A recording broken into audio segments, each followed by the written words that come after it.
Dear Nikos, dear Greek friends, I'm very sorry that I cannot be with you for your seminar on the crisis and the banking union and industrial policy.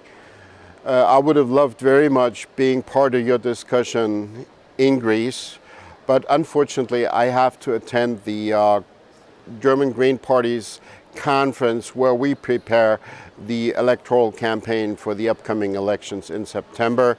And of course, I hope you will understand that choice. Nonetheless, I thought it might be helpful maybe to give a couple of remarks with this video. I don't think you need a lot of analysis on my part regarding the depth of the crisis. It's obvious. This is not a crisis of just a few countries. It's a European crisis. It's not only a crisis of individual sectors of our economies. It's a crisis of a development model. We, as Greens, completely reject the analysis that this is just about sovereign debt, or that by focusing on austerity policies and austerity politics, you can effectively exit the crisis. There's never been a way of sort of shrinking your way out of an economic crisis.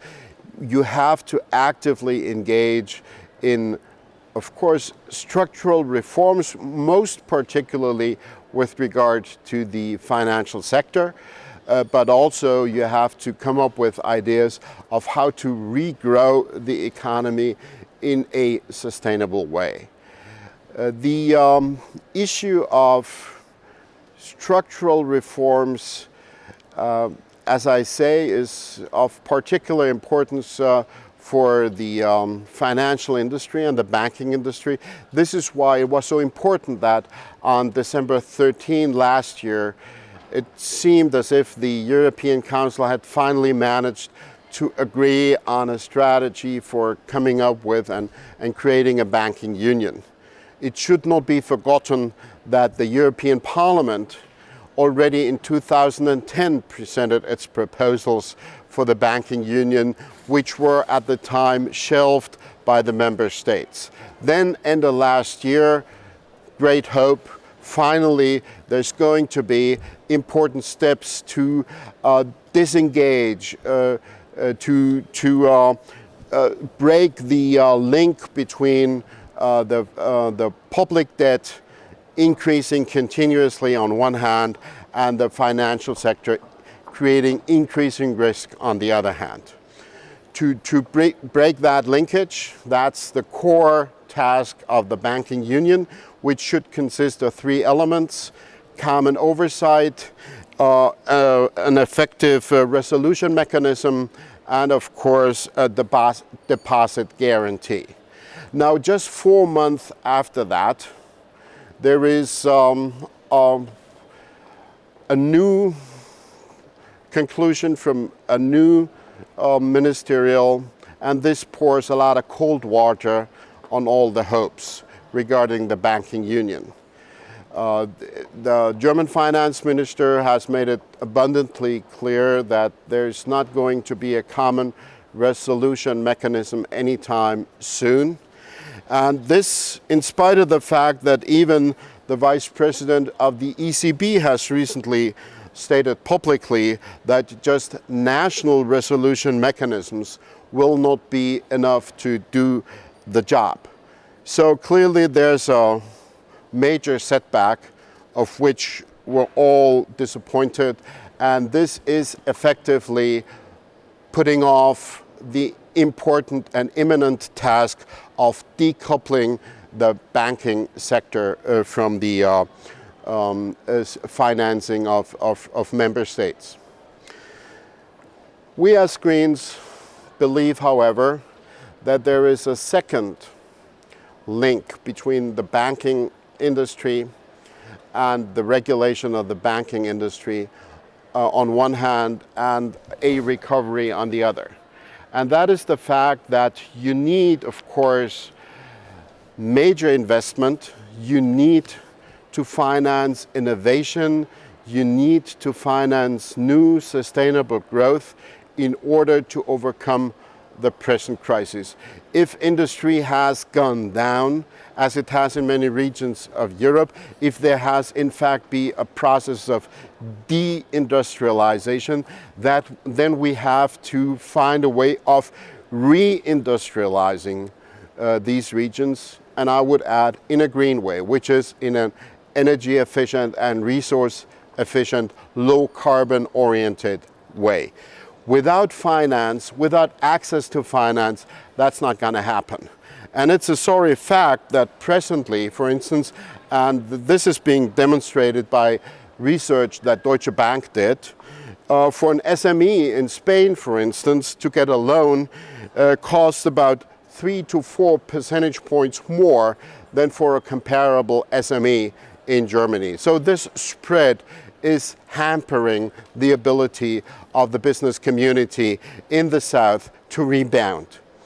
This is why it's so important to get the banks on safe ground again, and of course also to overcome, and that's a second aspect, to overcome the extreme dependency of financing the real economy through the banking sector that we have in Europe. If we compare the European reality with the US, you come to the conclusion that capital market debt, and I quote here, capital market debt accounts for corporate funding is just 7% of GDP in Europe compared with 35% in the US. So this is a structural feature of the EU economy that makes our economy more dependent on banks and more dependent and more vulnerable in the banking crisis. This is why in an industrial policy, we have to find ways of opening new financing strategies for the real economy and opening new options for industry.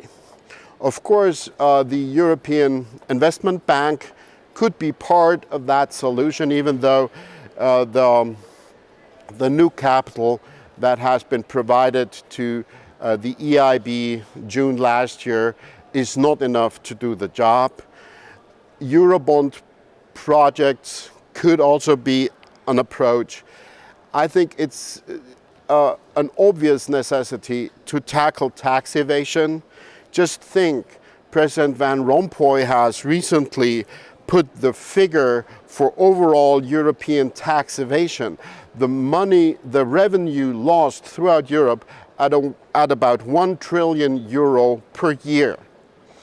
So changing the tax code, having a common approach to dealing with tax evasion and tax havens is definitely very important to have the funding ready to finance a new industrial rebound, and of course also to create new instruments in the capital market.